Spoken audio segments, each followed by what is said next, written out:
LED lighting, it can be a very confusing thing, especially online. There's a million different things to consider, and a lot of companies lie or give you misinformation on purpose, especially in terms of wattage. And there's a million kinds of LED lights, and people are often confused as to what they need and what suits their space. A lot of the time people are looking at price because LED lights aren't all created equal, and there's a lot of lights on the market that look very attractive for their price. They'll have a big wattage range, but at the same time their price range will be very small. So that can be very deceiving. So here we only supply things that we know and trust are going to produce good results.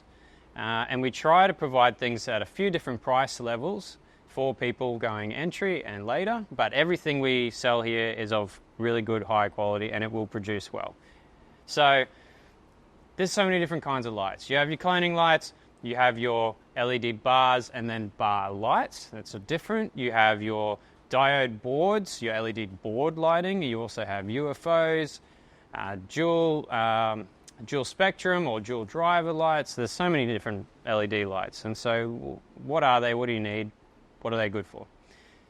So first of all, generally we look at two kinds. We look at board lights and bar lights. So your board lights are usually better for your smaller areas, things that are usually 1.2 max meters squared down from there. So all the way down to 60 or less centimeters squared. So a board light is something where you have a panel and it's just got all the LEDs across that panel, evenly spaced in a chunk. So traditionally this is how you see them. They are, like I said, better for smaller spaces, but there's a lot of LEDs in one space and they're going to be very powerful for that space. They are usually the more affordable ones because their construction is a lot easier, but that doesn't mean that they're not good quality. So I'll show you an example of one of our ProGrow UFOs that are very popular in a second. The other style lights we have are your bar lights. So you have LED bars, which are usually a single bar. They're never really over 200 watts. They're usually 100 watt or between 100 and 200 watts. So those are great for, leafy greens or a simple microgreen setup or racking systems, things like that. A bar light is usually one where there's several bars on a light, which spreads that light out over an area. So pretty much you would have 6 100 watt bars, which makes a total of 600 watts. So that's usually a 1.5 meters squared kind of light. And the benefits of those is they're usually more expensive, but they spread your light over a bigger area. They don't heat up as much. They have better airflow. And sometimes, depending on which brand you buy, the constructions can sometimes be a little bit higher. But you will generally pay more for those lights. So I'll take you through two examples that we have here in the store that you can see hanging up if you come in and explain a little bit further. So this is an example of a board light. So this is our the ProGrow 300. So it's fully dimmable. So you have your settings all the way up. So you don't have to, if you get a dimmable LED, you don't have to run it at full strength all the time. So even though it's 300 watt, that's at top. But you can run it all the way down at 120 watts, saving you energy if you've only got small plants. So board style, this is what I mean. Everything, all the LEDs compacted into a small space. So it's very concentrated. This one here does about 1 meter squared. You do have a little bit of light that carries on from there, but with LEDs it's pretty direct. So these UFOs are one of our biggest sellers. They do your 1.1, you do your 1 meter squared spaces. You can put them in a slightly bigger space or smaller space and they still work.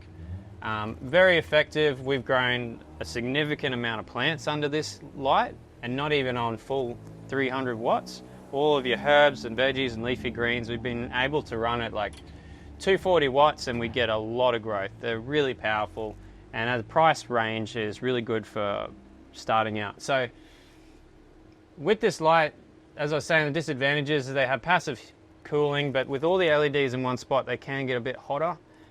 They're meant to run at that heat, so I wouldn't worry about the light, but in a closed small space, it can generate some heat.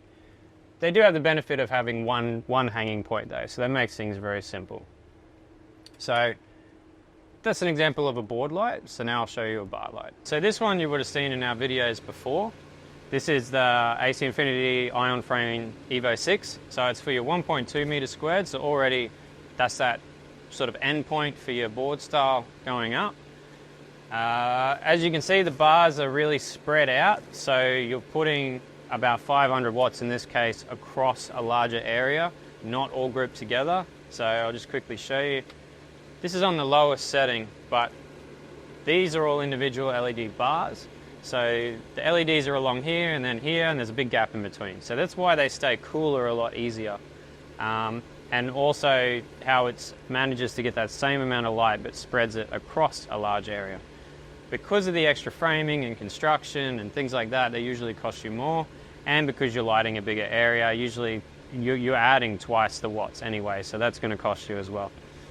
But very effective for that different kind of thing. So if you're going to try and fill out a tent like this at 1.2 or a larger, or if you have a big grow space and you have a lot in that space, you're going to want bar lights because they're going to cover your area more effectively than you would with your board style lighting. So this is a great example, and these are really good price. The AC Infinity ones are very new and very popular, but